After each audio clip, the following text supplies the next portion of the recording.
ายไปหาเพราะว่าอยากงานที่ทำบ่ได้ใจดำยังคิดนำตัวน้องคือเก่าบ่ได้เปลี่ยนไปหัวใจอ้ายยังห่วงเจ้าบ่ได้ปล่อยให้เงา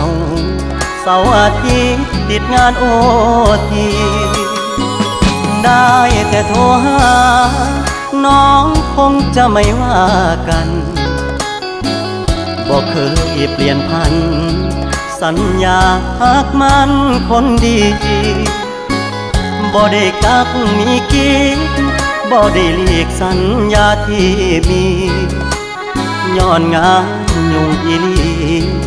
คนดีอย่าเครียดอายเด้อขอห